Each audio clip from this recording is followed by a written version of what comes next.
There are lots of different film genres, and specifically lots of different types of comedies. You've got romantic comedies, you've got action comedies, buddy comedies, but you don't often see the cancer comedy.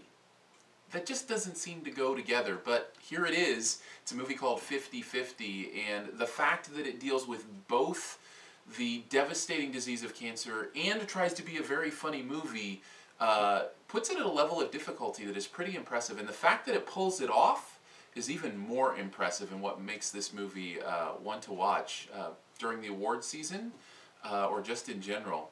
It's about a young guy who finds out he has cancer and how that affects his life, the people around him, his relationships, his view of himself, how he sees the world, his relationships with his parents. It really kind of delves into all of the very real and very emotional issues that come with knowing you've got a 50-50 chance at living for the next year or 2 years or whatever the case may be. And man, was it powerful. A lot of that has to do with the performances, starting with and headlined by Joseph Gordon-Levitt, who continues just to blow my mind. I don't know that I've seen a movie that he's been in that I haven't thought, man, what a great performance, love what he's doing. He's just so personable and likable on screen, he has a great presence, and yet you believe those moments where he's in pain. He has a moment of catharsis in this movie where he lets out stuff that he's been holding in for the whole time, and whew, it's emotionally jarring and very well performed. Very impressed with his performance in this movie. And the performances around him are great too. Bryce Dallas Howard gives another great performance. She was in The Help earlier this season and gave a great performance in that. She gave a great performance in The Village. She's one to watch as well. She does a great job in this.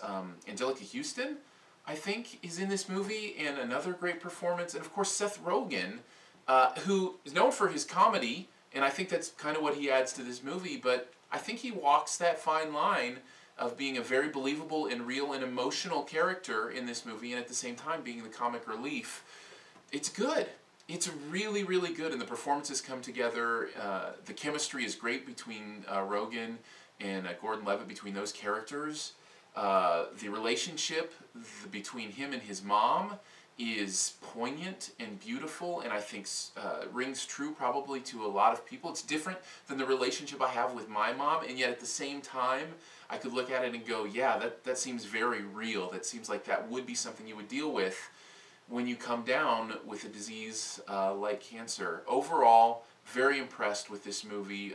The director, I think, Jonathan Levine is what it said, and I had to look because I've never heard of this guy, and I think this is really kind of his first big movie. I could be wrong, but I hadn't heard of any of the other movies he's done, and I mention it because, man, this is impressive.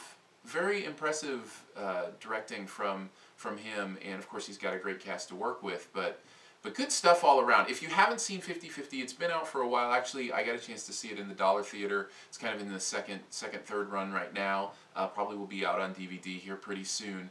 I would definitely recommend it. It's not one for kids. It's got a lot of the language that you might expect from a rated R movie and some other things as well, but I would definitely say the emotion and the message is there, and if you've ever dealt with death in a personal way, it's a movie that will resonate deeply with you and also at the same time somehow make you laugh.